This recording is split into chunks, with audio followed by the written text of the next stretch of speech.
আসসালামু আলাইকুম প্রিয় ইউটিউব বন্ধুরা, সবাই কেমন আছেন? আশা করি সবাই ভালো আছেন।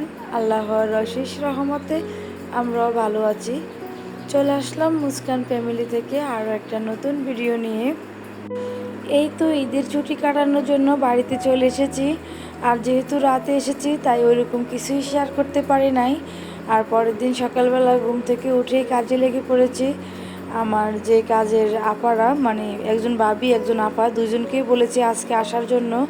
আর দুজনই এসেছে, যেহেতু বাসার অনেক কিছুই ডিপ ক্লিন করা হবে। পুরো বাসা না করা হলেও অনেক কিছু করা হবে যেগুলো বেশি প্রয়োজন। তার মধ্যে ফ্রিজের অবস্থা খারাপ, বিশেষ করে কোরবানিতে তো ফ্রিজ ডিপ ক্লিন করতে হয়। আমি রোজারিতে করে গিয়েছি, তার ভিতরে আমার শাশুড়ি মুছে টুছে রেখেছে। তারপরও মুরব্বী মানুষ, ওই যে অনেক ময়লা, দেখি তো বুঝতে পারছেন। এই বাসায় যেহেতু খুবই কম সময় নিয়ে আসি, তার জন্যই বেশি হয়রানি ফিল করি আর কি। আসার পরে দেখি পুরো বাসার মধ্যে কাজ জমে থাকে, আর এগুলা ম্যানেজ করতে করতে আমার অবস্থা হয়ে যায় খারাপ। আর এবার কিন্তু ঈদের পরে ওই বাসায় যাব না, কারণ শরীরের অবস্থাটা বেশি একটা ভালো না। গত কয়েকদিন এত দৌড়াদৌড়ি, মানে আমি পুরোই সিক, ভালো লাগতেছে না কিছুই। আর আমার ভিডিও তো দেখেনি, সবসময় প্যারা লেগে থাকে আমার সাথে। এই প্যারা থেকে ওই প্যারা, ওই প্যারা থেকে এই প্যারা, এখন আর কিছুই ভালো লাগে না। আগে দেখা যায় অনেক ঘোরাফেরা করতাম, ঘোরাফেরা না করলে ভালোই লাগতো না। এখন আমার কাছে সব কিছুই বোরিং লাগে, মনে হয় যে এক জায়গায় বসে থাকি, কোনো কাজ করতেও ভালো লাগে না। এক জায়গায় বসে থাকলে যদি খাবার এসে যেত তাহলে মনে একটু ভালো লাগতো, কাজকর্ম কিছুই ভালো লাগে না। আর আগে থেকে ডিসিশন নিয়ে নিয়েছি, এই ঈদে যদি কেউ দাওয়াতও করে কোথায়ও দাওয়াতে যাব না। গত কয়েকদিন যেভাবে দাওয়াত পড়ছিল আপুর সাথে এখানে সেখানে গিয়েছি, এখন আমার না ভালো মন্দ খাবার দেখলেও বিষের মতো লাগে, মাংস বিশেষ করে। আর ঈদে মাংস কীভাবে খাবো জানি না, মানে মাংসের গন্ধটাই নিতে পারি না। তারপরেও সবাই শুধু মাংসটাই রান্না করে, ভালো লাগে না। আর বাড়িতে এসেছি ভর্তা টত্তা খাবো, শাক সবজি খাবো। মা এখানে আসার পরও শাশুড়ি বলতেছে মাংস রান্না করবে। কি আর করব, কিছুই বুঝতে পারতেছি না, কাউকে মনের ভাবটাও বুঝতে পারতেছি না যে একটু ভর্তা ভাত খেতে ইচ্ছে করে। আমি সব কাজে অ্যাক্টিভ হলো, ভর্তা বানানোর মধ্যে একদমই না। ভর্তা বানাবো না, খাবো না, কিন্তু রুচিতে শুধু ভর্তাটাই টানে। কে যদি একটু বানিয়ে দিত তাহলে মনে হয় অনেকগুলো ভাত খেতে পারতাম। এই হলো আর কি আমার অবস্থা। আর এইদিকে তো আমার এই যে কাজের ভাবি আপা, ওনারা মন দিয়ে কাজ করতে আছে, যতটুকু পারতে আছে সব কিছুই ক্লিন করে নিতে আছে আর কি। একদম পাকা থেকে খাটের চিপা চাপা যা আছে সোফা সরিয়ে সব কিছুই ক্লিন করে নিয়েছে আর কি। সবারই আজকে অনেক কষ্ট হয়েছে, আজকে অনেক কাজ করানো হয়েছে বাসায়, কিন্তু সব কিছু ভিডিওতে নেওয়া হয় নাই। আর ভিডিওতে যদি সব কিছু নিতে পারতাম তাহলে ভিডিও বিশাল বড় হয়ে যায়, এভাবে তো ভিডিও করা সম্ভব না। অন্যদিকে ওনাদেরকে সব কাজ বুঝিয়ে দিয়ে আমি রান্না করতে চলে এসেছি। এখানে আসার পরও শাশুড়ি বলতেছে গরুর মাংস রান্না করার জন্য, হাঁস নামিয়েছে হাঁসের মাংস রান্না করার জন্য। এগুলো দেখে আমার আরও খারাপ লেগে গেছে। আমি বলছি একটু শাক সবজি খাবো, তার মধ্যে আমার শাশুড়ি বলে এগুলা নাকি কয়েকদিন আগে যে আনা হয়েছে, ওনারা আর একা একা খায় নাই, আমাদের অপেক্ষা ছিল।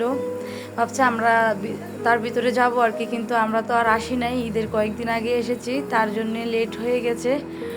আমার শাশুড়ির একটাই অভ্যাস, উনি আমাদেরকে ছাড়া ভালো মন্দ কিছুই রান্না করে খায় না। উনি আমার ছেলে মেয়েকে অনেক বেশি পছন্দ করে, তার জন্যে ওনারা ভালো মন্দ কিছুই রান্না করে না। আর এখানে এই যে কাঁঠাল খাচ্ছি, কাঁঠালের তরকারি আর কি, এটা অনেক মজা হয়েছে। আমাকে বলতেছে কি খাবা, তখন আমি বলতেছি যে কাঁঠালের যে রান্না করেছিলেন সেটা একটু দেন। এটা ফ্রিজে রেখে দিয়েছিল আর কি, কয়েকদিন আগে রান্না করছিল, পরে আমি আসার পর এগুলা বের করে দিয়েছে। আর আমার হাজব্যান্ড তো এগুলা একদমই পছন্দ করে না। আর এই তো আমার গরুর মাংস রান্নাটাও হয়ে গেছে। আমার ননদও আমাদেরকে ওইদিকে আবার দাওয়াত দিয়েছে আজকে, ঈদের আগে দাওয়াত, কারণ উনি আমাদেরকে আরও কয়েকদিন আগে থেকে দাওয়াত দেওয়া শুরু করেছে, কিন্তু আমরা সময়ের অভাবে আসতে পারি নাই। তার ভিতরে হঠাৎ করে আপু এসে গেছে, তার জন্যে আর শ্বশুরবাড়ির এলাকাতে আসতে পারি নাই। এই হলো আমাদের অবস্থা। ননদ বলতেছে ঈদের পরে তো আপনারা দাওয়াতে যাবেন না, ঈদের আগে আসেন। তার জন্যে ঈদের আগে আবার ননদের বাসায় এসে গেছি। আর এই তো এদিকে আবার আমার কাজের ভাবি আমার রুমটাও সুন্দরভাবে ক্লিন করে দিয়েছে। আর এদিকে তো এত ঝড় বৃষ্টি সব কিছু মিলিয়ে আমরা আছি আর কি। লোডশেডিংয়ে অনেক অনেক সমস্যা, যেহেতু অনেক জ্বর হচ্ছে। দুইটা ফ্রিজে আরও অনেক আগেই ক্লিন করা হয়েছে। কারেন্ট যেহেতু ছিল না, তাই আর ফ্রিজের ভিতরের অংশগুলো শেয়ার করি নাই। এ তো কারেন্ট এসেছে, তাই এখন শেয়ার করে নিচ্ছি। আর এই ডিপটা খালি রাখা হয়েছে কোরবানির মাংস রাখার জন্য আর কি। আর অন্যদিকে ওই ফ্রিজে আমার শাশুড়ি যা কিছু ছিল ফ্রিজের মাছ মাংস ওইগুলো ওই ফ্রিজে নিয়ে গেছে। আর এই তো এদিকে নর্মালটাও গুছানো হয়ে গেছে, ওনারাই সুন্দর করে আবার গুছিয়ে দিয়েছে আর কি। আমার যে কাজের আপা উনি সব কিছুই বুঝে, অনেক দিন আগে থেকে তো উনি আমাদের কাজ করে, তাই কোনটা কোথায় রাখতে হয় সব কিছু এখন উনি ওনার মতো করে গুছিয়ে নেয়।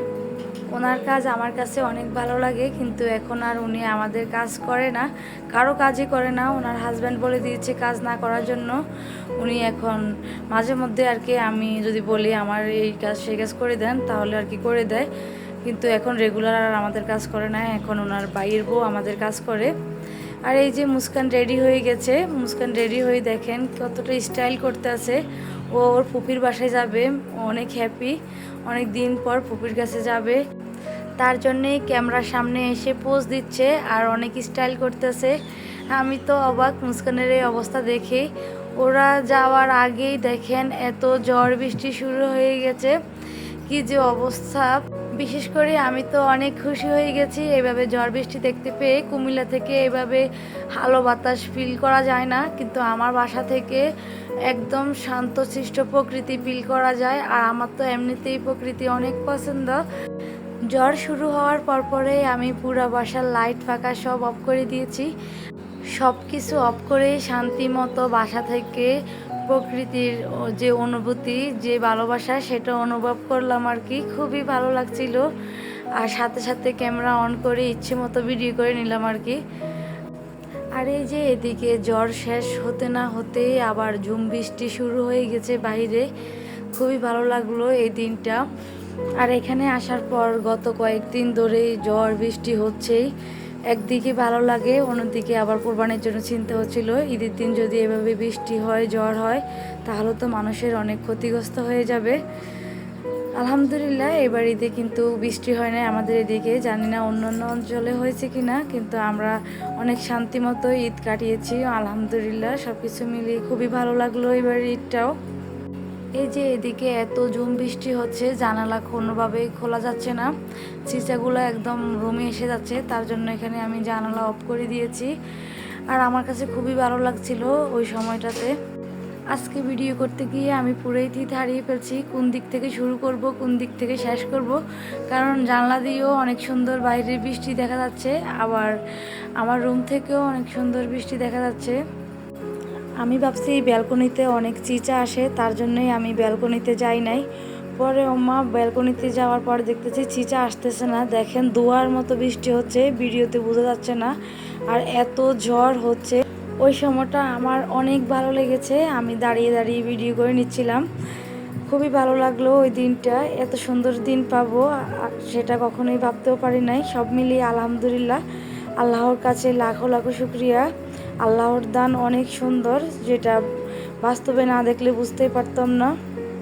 আর আজকের ভিডিওটা ছিল একদমই কুয়াশার মতো, মনে হয় যে কুয়াশা পড়তেছে। আর ঝড় বৃষ্টি দুইটা একসাথে হচ্ছে, দেখে তো বুঝতেই পারতেছেন। আরও অনেক ভিডিও ফুটেজ ছিল, কিন্তু ভিডিও যে বড় হয়ে যাচ্ছে, তার জন্যে আমি সব কিছু শেয়ার করতে পারি নাই।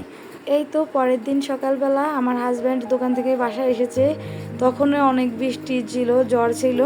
তখন উনি বলতেছে কিছু খাবে, পরে বলতেছে কি খাওয়া যায় এই ঝড় বৃষ্টির দিনে। বাসায় তো ওইরকম কেউ নাই, কারণ আগের দিনে তো আমার ননদের বাড়িতে আমার বাচ্চারা শাশুড়ি চলে গিয়েছে। পরে আমরা দুজন একাই ছিলাম। এই তো এখানে আমি মাংসের ঝোল দিয়ে ঝালমুড়ি বানিয়ে এনেছি। আর এই বৃষ্টির দিনে কিন্তু এরকম খাবার খেতে অনেক ভালো লাগে, দুজনে অনেক মজা করে খেয়েছি। এই তো সকালে নাস্তা করে আমি আমার হাজব্যান্ড মোটরসাইকেল দিয়ে আমার ননদের শ্বশুরবাড়ি যাচ্ছি। অনেক দিন পর মোটরসাইকেলে উঠলাম, আমার কাছে তো খুবই ভালো লাগতেছিল অনেক দিন পর মোটরসাইকেলে উঠে। আর চারপাশের পরিবেশটা অনেক সুন্দর ছিল, আসলে গ্রামের এই রাস্তাগুলো অনেক সুন্দর। চারপাশে যে সবুজ গাছগাছালি, সেগুলো দেখতে তো আরও বেশি ভালো লাগে। আর এই তো ননদের শ্বশুরবাড়িতে আসার পরে আমার ননদের দুপুরে খাবার দিয়ে দিয়েছে আমাদেরকে। বলছি বেশি কিছু রান্না করেন না, পারলে একটু ভর্তা টর্তা বানিয়েন। আর উনি আমাদের কথা মতো এখানে 2 রকমের ভর্তা বানিয়েছে। আমার ননদ আবার অনেক মজা করে ভর্তা বানাতে পারে।